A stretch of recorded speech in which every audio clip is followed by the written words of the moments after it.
mayambu amazing Bible prophecy minister taram noksari ngasi lokhatsariba topic asidi 10 condition for answering prayers ekhoina haijaba prathna ase ishona tabinaba phibam tara ekhoina Bible degi phangi hairiba phibam tara asigi maramda ekhoi nenamnasi kanauma isnausna habe ai ishora prathna thawi ishona tabide sei kyamrum prathna tawi tabide haiba kyamrum lei hairiba sing ado ki maram ado ngasi ekhoina khangdominasi ahanbada ekhoi ishora prathna tawse sagada leibe ipaisho yam thagasare ipa ekhoina haijaba prathna khode monana tabi adubu tabi dabi yawi hairiba se karigino kari soibadagino haibase ki maramda ekhoina haijaba prathna khuding nahana tabi naba Bible da pibi khraba phibam condition taragi maramda khaitang tolaba nanaina shastra dagi ngangjagadori masita na ke thawai asangbaduna singbiu tari bisnaw singdu thawai asangbana punamak singbiduna phajana khangba ngamba amasung hairiba na ke sumba sigi matung induna sasaba ngamba haibdu ohenbiu Prabhu Jesu Christ gi mingda kuramjari amen ekhoi yengminase ahanba ekhoina haijaba ishona tabi ningai ki ahanba condition di faith in God ishoda thajaba leiba mas yamna maru oi ishoda thajaba leiba Mark 11:24 da hai maram aduna aina nakhoida hairi nakhoina haijaba matamda nakhoina nejeriba adu phangani haina thajau adu oirabdi madu ne khoi oigini kanauma misna karigumba man niba matamda as aina niba sibu phangloida haina khanba yawi phangloida haina khalagadi phangaroi adubu aina nijariba ado thajana phanglabani haina aina Bible text na habigi matungina thajaraga adumaina aina haijakhre adoidi ishona pipigani haina chena thajaraga laigadabani aduga phangle haina aigi wakhalna aina yajagadabani adoi tardi ishona ikhoi haijabase soidana tabigani Hebrew 11:6 da asumna hai aduga thajaba yaudana ishoba pelanbo oithokte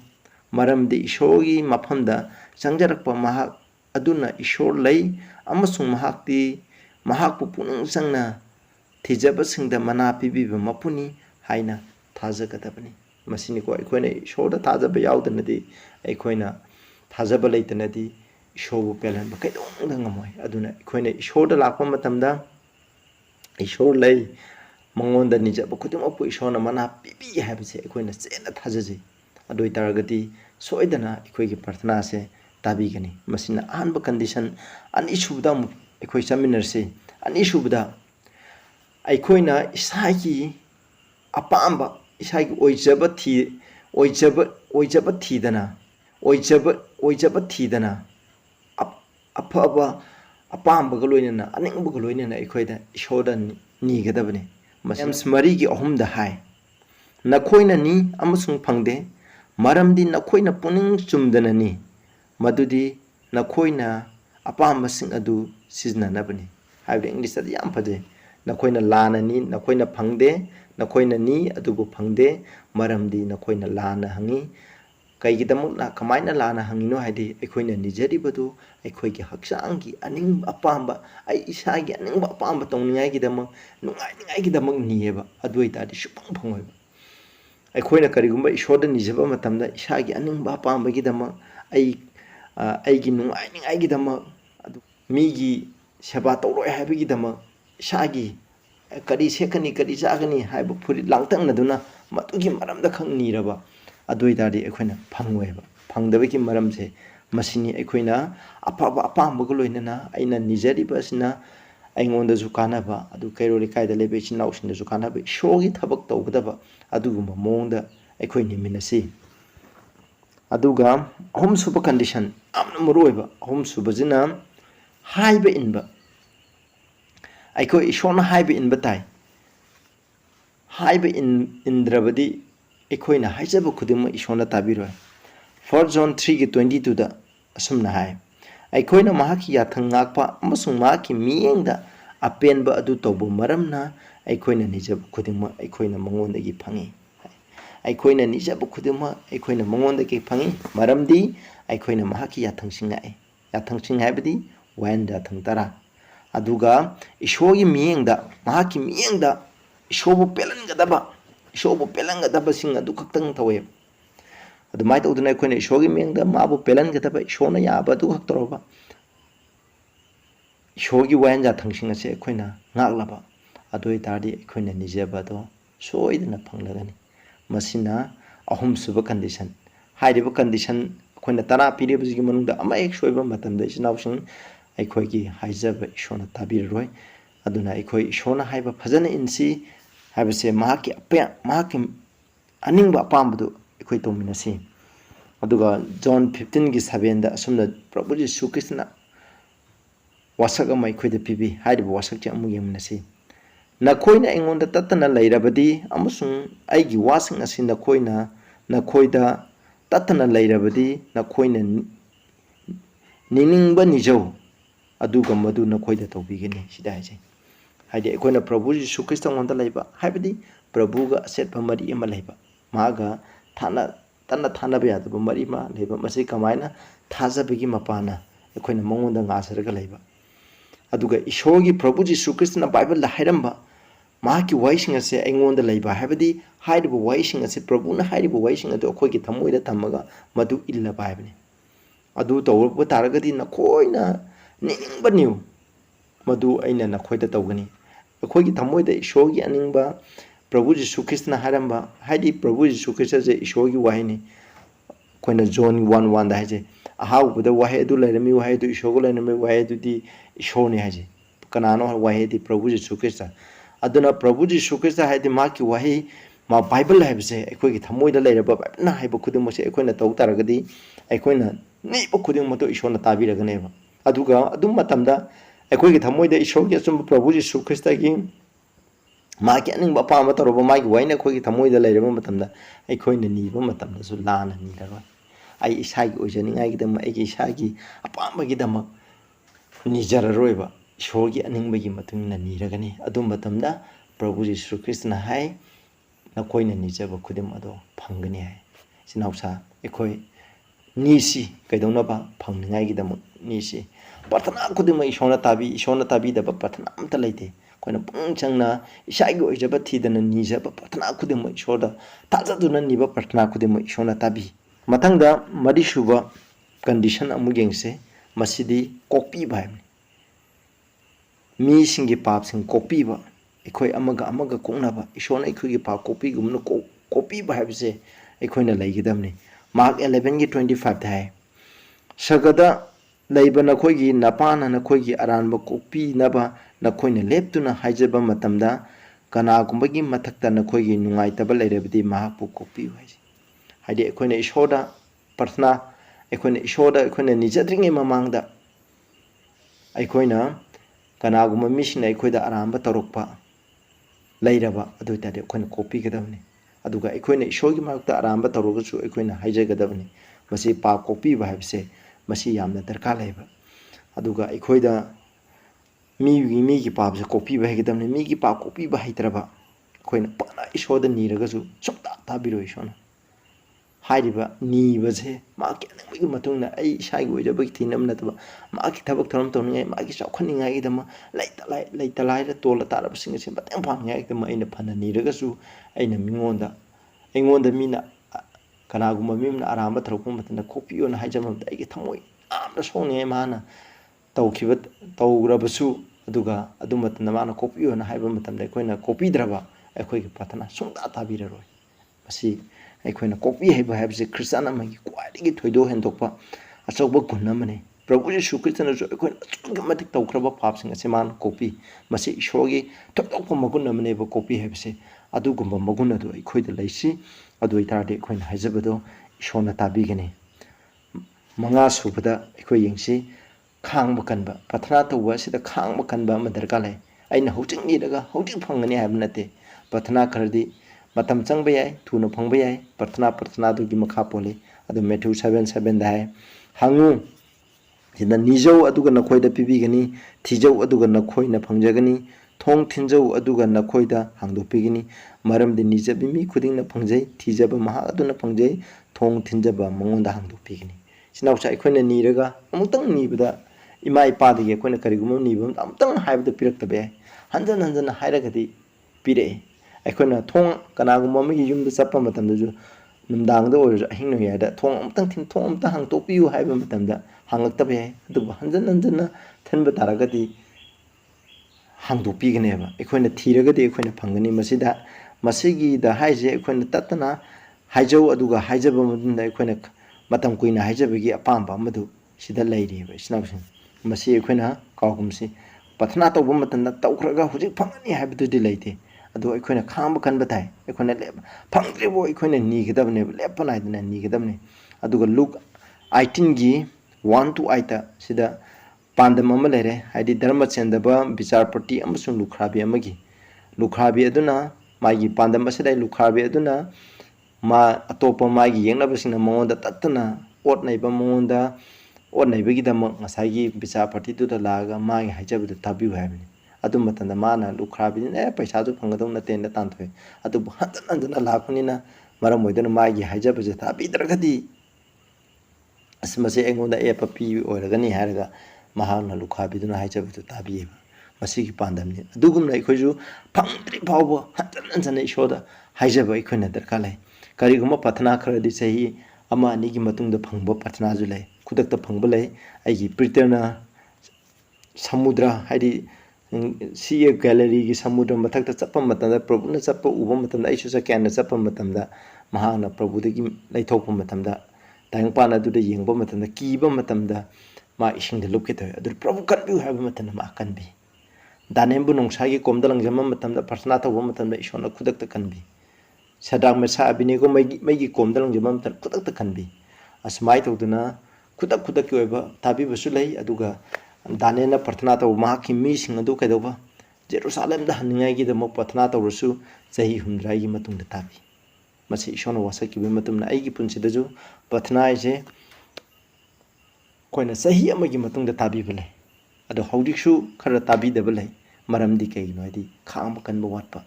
asigi damo aikoina aduna yamba aikoina nijaba aina nijaba yaba pathana singje ishona loina tabi aduna aikoju aikoina haijaba nijaba khuding wata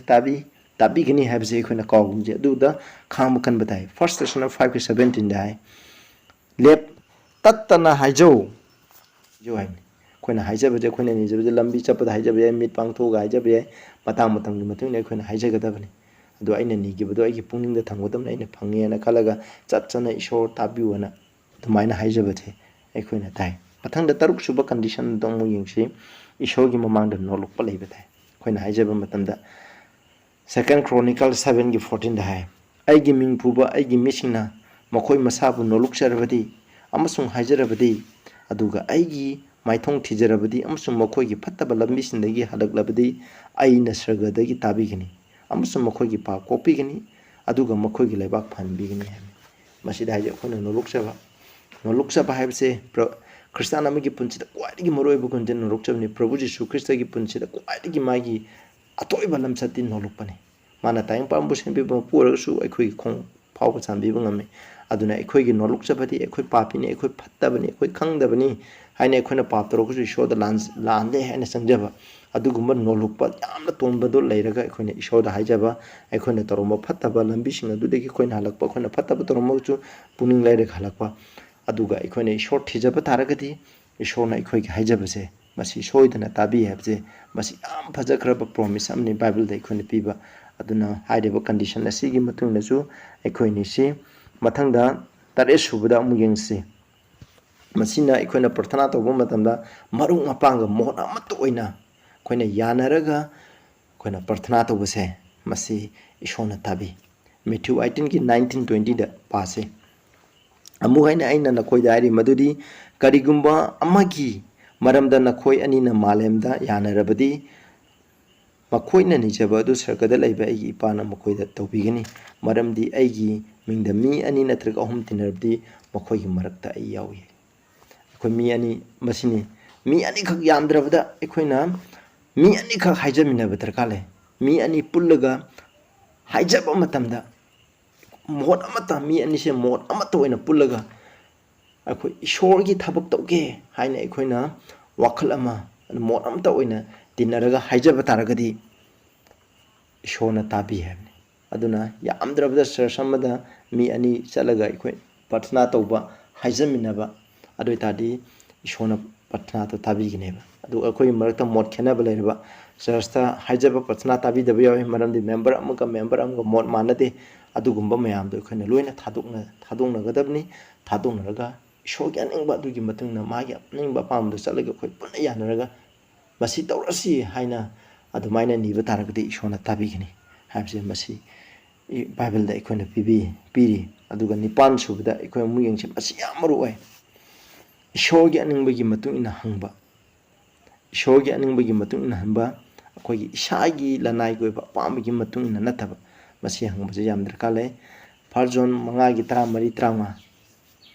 mangonda leiba ikhoi gi puning lumba adu asini English tana confidence hai ko koina thajaba setpa do asini manipur dana puning lumba hai matude ekhoina mahaki ningba matungna karigumba man nijarabdi mahangna ekhoigi nijabadu tabi aduna masi ju yamroi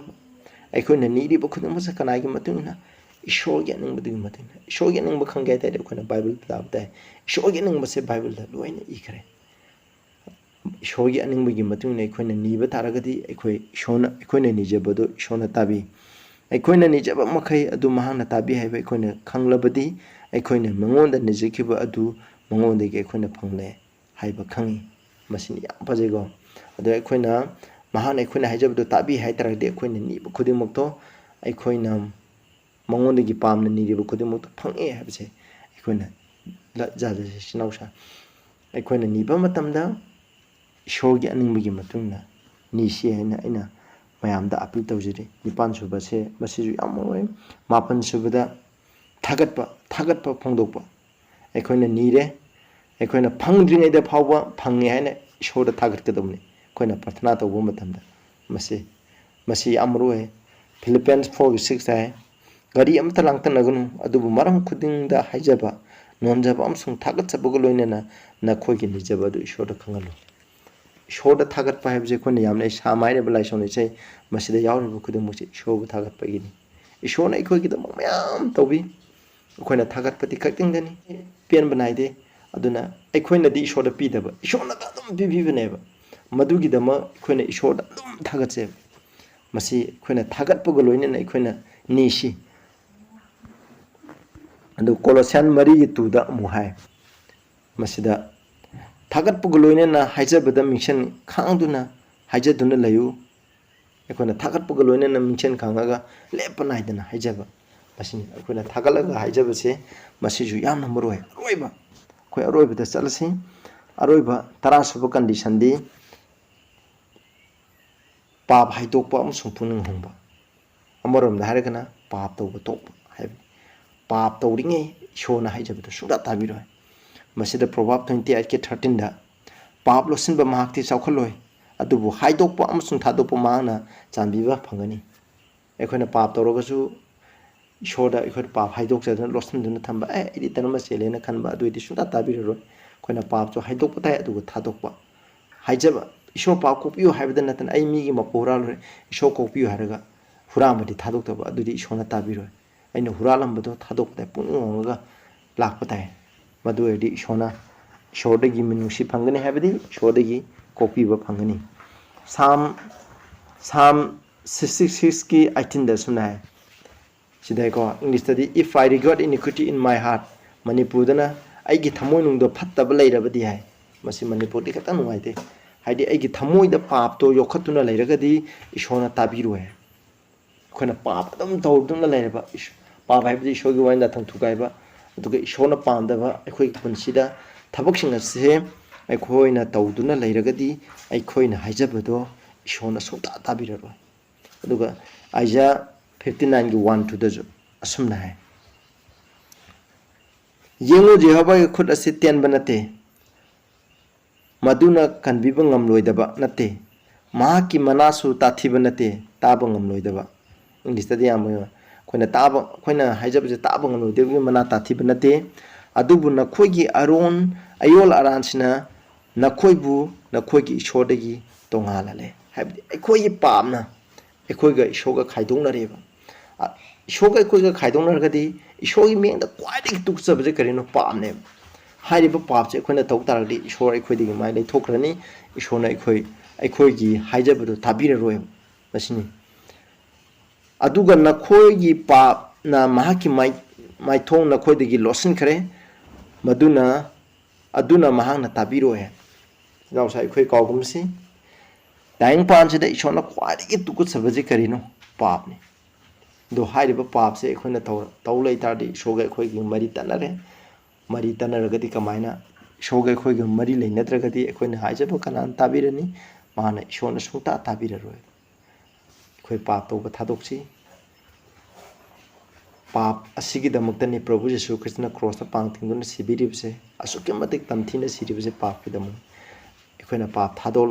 ꯊꯥꯗꯣꯛꯂꯒ ꯑꯩꯈꯣꯏꯅ ꯅꯤꯖꯔꯕ ꯑꯗꯨ ꯑꯣꯏꯇꯥꯔꯗꯤ ꯏꯁꯣꯔꯅ ꯑꯩꯈꯣꯏꯅ ꯍꯥꯏꯖꯕ ꯈꯨꯗꯤꯡꯃꯛꯁꯦ ꯏꯆꯤꯟ ꯏꯅꯥꯎ ꯇꯥꯕꯤꯒꯅꯤ ꯑꯩꯅ ꯑꯃꯨꯛ ꯁꯝꯂꯞꯅ ꯄꯣꯏꯟꯠ ꯑꯃꯨꯛ ꯊꯝꯖꯤꯟꯖꯤ ꯑꯩꯈꯣꯏꯒꯤ ꯄ꯭ꯔꯊꯅꯥ ꯈꯨꯗꯤꯡꯃꯛꯁꯦ ꯇꯥꯕꯤꯒꯦ ꯍꯥꯏꯇꯥꯔꯗꯤ ꯅꯝꯕꯔ 1 ꯑꯩꯈꯣꯏꯅ ꯏꯁꯣꯔꯗ ꯊꯥꯖꯔꯒ ꯑꯩꯈꯣꯏꯅ ꯅꯤꯒꯗꯕꯅꯤ ꯅꯝꯕꯔ 2ꯗ ꯑꯩꯈꯣꯏꯅ ꯑꯐꯕ ꯑꯄꯥꯝꯕ ꯏꯁꯥꯒꯤ ꯑꯅꯤꯡꯕ ꯑꯄꯥꯝꯕ ꯅꯠꯇꯕ ꯏꯁꯥꯒꯤ ꯑꯅꯤꯡꯕ ꯑꯄꯥꯝꯕ ꯅꯠꯇꯅ ꯑꯐꯕ ꯑꯄꯥꯝꯕꯒ ꯂꯣꯏꯅꯅ ꯀꯔꯤꯒꯨꯝꯕ ꯃꯤꯒꯤꯗꯃꯛ ꯑꯐꯕ ꯇꯧꯒꯦ ꯍꯥꯏꯅ ꯈꯜꯂꯒ ꯑꯩꯈꯣꯏꯅ ꯅꯤꯒꯗꯕꯅꯤ ꯑꯅꯤꯁꯨꯕ ꯀꯟꯗꯤꯁꯟ ꯑꯍꯨꯝꯁꯨꯕꯗꯅ ꯏꯁꯣꯔꯅ ꯍꯥꯏꯕ ꯏꯟꯕ ꯏꯁꯣꯔꯒꯤ ꯌꯥꯊꯪꯁꯤꯡ ꯑꯁꯦ ꯑꯩꯈꯣꯏꯅ ꯉꯥꯕ ꯑꯗꯨꯒ ꯃꯍꯥꯛꯀꯤ ꯑꯅꯤꯡꯕꯒꯤ ꯃꯇꯨꯡ ꯏꯟꯅ ꯍꯤꯡ ꯇꯥꯔꯒꯗꯤ ꯏꯁꯣꯔꯅ ꯍꯥꯏꯖꯕꯁꯦ ꯇꯥꯕꯤꯒꯅꯤ ꯃꯔꯤꯁꯨꯕꯗꯅ ꯃꯤꯒꯤ ꯄꯥꯞ ꯀꯣꯛꯄꯤꯕ ꯍꯩꯕ ꯒꯨꯟ ꯑꯁꯦ ꯑꯩꯈꯣꯏꯗ ꯂꯩꯒꯗꯕꯅꯤ ꯍꯥꯏꯔꯤꯕ ꯒꯨꯟ ꯑꯁꯦ ꯃꯁꯤꯅ ꯃꯔꯤꯁꯨꯕꯅꯤ ꯄ꯭ꯔꯊꯅꯥ ꯇꯥꯕꯤꯅꯤꯡꯉꯥꯏꯒꯤꯗꯃꯛ ꯃꯉꯥꯁꯨꯕꯅ ꯑꯩꯈꯣꯏꯅ ꯅꯤꯖꯕ ꯄ꯭ꯔꯊꯅꯥꯗꯣ ꯈꯥꯡꯕ ꯀꯟꯕ ꯇꯥꯏ ꯍꯧꯖꯤꯛꯃꯛ ꯐꯪꯒꯅꯤ ꯍꯥꯏꯕ ꯂꯩꯇꯦ ꯍꯧꯖꯤꯛ ꯐꯪꯒꯗꯕ ꯂꯩ ꯆꯍꯤ ꯈꯔꯒꯤ ꯃꯇꯨꯡꯗ ꯐꯪꯕ ꯂꯩ ꯆꯍꯤ 5-6ꯀꯤ ꯃꯇꯨꯡꯗ ꯐꯪꯕ ꯂꯩꯒꯅꯤ ꯆꯍꯤ 10ꯒꯤ ꯃꯇꯨꯡꯗ ꯐꯪꯕ ꯄ꯭ꯔꯊꯅꯥ ꯂꯩꯒꯅꯤ ꯑꯩꯅ ꯅꯤꯔꯤꯕ ꯑꯗꯨꯒꯤ ꯃꯇꯨꯡꯗ ꯑꯗꯨꯕꯨ ꯄ꯭ꯔꯊꯅꯥ ꯇꯧꯕ ꯇꯥꯔꯒꯗꯤ ꯈꯥꯡꯕ ꯀꯟꯕ ꯇꯥꯏ ꯃꯊꯪꯗ ꯅꯣꯂꯨꯛꯄ ꯂꯩꯕ ꯇꯥꯏ ꯏꯁꯣꯔꯒꯤ ꯃꯥꯡꯗ ꯑꯩꯈꯣꯏꯅ ꯅꯣꯂꯨꯛꯅ ꯏꯁꯣꯔꯒꯤ ꯃꯐꯝꯗ ꯆꯪꯖꯔꯒ ꯑꯩꯈꯣꯏꯅ ꯍꯥꯏꯖꯕ ꯃꯁꯤꯅ 7ꯁꯨꯕ 8ꯁꯨꯕꯗꯅ ꯑꯩꯈꯣꯏꯒꯤ ꯃꯔꯛꯇ ꯃꯣꯠ ꯑꯃꯠꯇ ꯑꯣꯏꯅ ꯇꯤꯟꯅꯔꯒ ꯍꯥꯏꯖꯕ 9ꯁꯨꯕꯗꯅ ꯏꯁꯣꯔꯒꯤ ꯑꯅꯤꯡꯕꯒꯤ ꯃꯇꯨꯡ ꯏꯟꯅ ꯍꯪꯕ ꯑꯗꯨ ꯑꯣꯏꯇꯥꯔꯒꯗꯤ ꯏꯁꯣꯔꯅ ꯇꯥꯕꯤꯒꯅꯤ 9ꯁꯨꯕꯗꯅ ꯑꯩꯈꯣꯏꯅ ꯍꯪꯕ ꯃꯇꯝꯗ ꯊꯥꯒꯠꯄꯒ ꯂꯣꯏꯅꯅ ꯐꯪꯗ꯭ꯔꯤꯉꯩꯗ ꯍꯥꯟꯅ ꯏꯁꯣꯔꯕꯨ ꯊꯥꯒꯠꯀꯗꯕꯅꯤ ꯊꯥꯒꯠꯄ ꯍꯥꯏꯕꯁꯦ ꯑꯩꯈꯣꯏꯅ ꯍꯩꯒꯗꯕꯅꯤ ꯑꯔꯣꯏꯕꯗ ꯑꯩꯈꯣꯏꯅ ꯄꯥꯞ ꯇꯧꯕ ꯊꯥꯗꯣꯛꯄ ꯑꯩꯈꯣꯏꯒꯤ ꯄꯨꯟꯁꯤꯗ ꯏꯁꯣꯔꯅ ꯄꯥꯝꯗꯕ ꯄꯥꯞ ꯍꯥꯏꯕꯁꯤ ꯁꯨꯝ ꯇꯧꯗꯨꯅ ꯂꯩꯔꯕ ꯑꯗꯨ ꯑꯣꯏꯇꯥꯔꯗꯤ ꯏꯁꯣꯔꯅ ꯑꯩꯈꯣꯏꯒꯤ ꯍꯥꯏꯖꯕꯁꯦ ꯄ꯭ꯔꯊꯅꯥ ꯇꯥꯕꯤꯔꯣꯏ ꯏꯆꯤꯟꯅꯥꯎꯁꯥ ꯍꯥꯏꯔꯤꯕ ꯀꯟꯗꯤꯁꯟ 10 ꯑꯁꯤꯒꯤ ꯃꯅꯨꯡꯗ ꯑꯩꯈꯣꯏꯅ ꯑꯃ ꯁꯣꯏꯕ ꯃꯇꯝꯗ ꯏꯁꯣꯔꯅ ꯍꯥꯏꯖꯕꯗꯨ ꯇꯥꯕꯤꯔꯣꯏ ꯑꯗꯨꯅ ꯍꯥꯏꯔꯤꯕ ꯍꯧꯖꯤꯛ ꯕꯥꯏꯕꯜꯗ ꯐꯣꯡꯗꯣꯛꯂꯤꯕ ꯐꯤꯕꯝ 10 ꯑꯁꯤꯒꯤ ꯃꯇꯨꯡ ꯏꯟꯅ ꯑꯩꯈꯣꯏꯅ ꯆꯠꯂꯒ ꯑꯩꯈꯣꯏꯅ ꯏꯁꯣꯔꯗ ꯍꯥꯏꯖꯁꯤ ꯑꯗꯨꯒ ꯏꯆꯤꯟꯅꯥꯎꯁꯥ ꯑꯅꯧꯕ ꯃꯤ ꯑꯣꯏꯔꯒꯗꯤ ꯁꯕꯁꯀ꯭ꯔꯥꯏꯕ ꯇꯧꯕꯤꯌꯨ ꯆꯦꯅꯦꯜ ꯑꯁꯤꯕꯨ ꯁꯕꯁꯀ꯭ꯔꯥꯏꯕ ꯇꯧꯕꯤꯌꯨ ꯅꯈꯣꯏꯅ ꯑꯄꯥꯝꯕ ꯇꯣꯄꯤꯛ ꯂꯩꯔꯒꯁꯨ ꯑꯩꯉꯣꯟꯗ ꯀꯃꯦꯟ ꯏꯔꯒ ꯍꯥꯏꯕꯤꯔꯣ ꯍꯥꯏꯔꯤꯕ ꯇꯣꯄꯤꯛ ꯑꯗꯨꯒꯤ ꯃꯔꯝꯗ ꯑꯩꯈꯣꯏ ꯁꯤꯟꯖꯒꯦ ꯕꯥꯏꯕꯜꯒꯤ ꯃꯇꯨꯡ ꯏꯟꯅ ꯑꯔꯣꯏꯕ ꯃꯇꯝꯗ ꯍꯤꯡꯕꯅꯤꯅ ꯑꯩꯈꯣꯏ ꯕꯥꯏꯕꯜꯒꯤ ꯃꯇꯨꯡ ꯏꯟꯅ ꯑꯩꯈꯣꯏ ꯍꯤꯡꯃꯤꯟꯅꯁꯤ ꯐꯖꯅ ꯆꯠꯂꯒ ꯍꯤꯡꯃꯤꯟꯅꯁꯤ ꯑꯗꯨꯅ ꯈ꯭ꯔꯤꯁꯇꯥꯟ ꯑꯃꯒꯤ ꯄꯨꯟꯁꯤꯗ ꯍꯥꯏꯖꯕ ꯍꯥꯏꯁꯦ ꯈ꯭ꯋꯥꯏꯗꯒꯤ ꯃꯔꯨꯑꯣꯏ ꯍꯥꯏꯖꯕ ꯌꯥꯎꯗꯅꯗꯤ ꯑꯩꯈꯣꯏꯅ ꯄꯨꯟꯁꯤꯗ ꯃꯥꯏ ꯄꯥꯛꯄ ꯉꯝꯃꯣꯏ ꯇꯥꯕꯤꯔꯤꯕ ꯃꯌꯥꯝꯗ ꯏꯁꯣꯔꯅ ꯕꯣꯔ ꯄꯤꯕ ꯑꯣꯏꯁꯅꯨ ꯄ꯭ꯔꯊꯅꯥ ꯇꯧꯁꯦ ꯁꯔꯒꯗ ꯂꯩꯕ ꯏꯄꯥ ꯌꯥꯝ ꯊꯥꯒꯠꯆꯔꯦ ꯑꯩꯈꯣꯏꯅ ꯅꯉꯣꯟꯗ ꯅꯤꯖꯕ ꯈꯨꯗꯤꯡꯃꯛ ꯏꯄꯥ ꯏꯁꯣꯔ ꯅꯉꯣꯟꯗ ꯅꯤꯖꯕ ꯈꯨꯗꯤꯡꯃꯛ ꯇꯥꯕꯤꯅꯤꯡꯉꯥꯏꯒꯤ ꯀꯟꯗꯤꯁꯟ 10ꯒꯤ ꯃꯔꯝꯗ ꯅꯤꯅꯈ꯭ꯔꯦ ꯍꯥꯏꯔꯤꯕ 10 ꯑꯁꯤ ꯏꯟꯗꯨꯅ ꯑꯩꯈꯣꯏꯅ ꯏꯖꯕ ꯈꯨꯗꯤꯡꯃꯛ ꯑꯗꯣ ꯏꯄꯥ ꯅꯍꯥꯛꯅ ꯄꯤꯅꯕꯤꯌꯨ ꯑꯩꯈꯣꯏꯅ ꯐꯪꯕ ꯉꯝꯕ ꯍꯥꯏꯕꯗꯣ ꯑꯣꯏꯍꯟꯕꯤꯌꯨ ꯑꯩꯈꯣꯏꯅ ꯇꯧꯈꯤꯕ ꯑꯔꯨꯅ ꯀꯌꯥ ꯌꯥꯎꯔꯁꯨ ꯉꯥꯛꯄꯤꯌꯨ ꯇꯥꯕꯤꯔꯤꯕ ꯏꯆꯤꯟ ꯏꯅꯥꯎ ꯈꯨꯗꯤꯡꯗꯁꯨ ꯏꯄꯥ ꯃꯈꯣꯏꯒꯤ ꯄꯨꯟꯁꯤꯗ ꯄ꯭ꯔꯊꯅꯥ ꯇꯥꯕꯤꯗꯕ ꯂꯩꯔꯝꯃꯁꯨ ꯑꯁꯣꯏꯕꯁꯤꯡ ꯑꯗꯨ ꯆꯨꯝꯊꯣꯛꯇꯨꯅ ꯏꯄꯥ ꯏꯁꯣꯔ ꯅꯉꯣꯟꯗ ꯅꯤꯖꯕ ꯃꯇꯝꯗ ꯄ꯭ꯔꯊꯅꯥ ꯈꯨꯗꯤꯡꯃꯛ ꯇꯥꯕꯤꯌꯨ ꯄ꯭ꯔꯚꯨ ꯖꯤꯁꯨ ꯈ꯭ꯔꯤꯁꯇꯒꯤ ꯃꯤꯡꯗ ꯈꯨꯔꯨꯝꯖꯔꯤ ꯑꯃꯦꯟ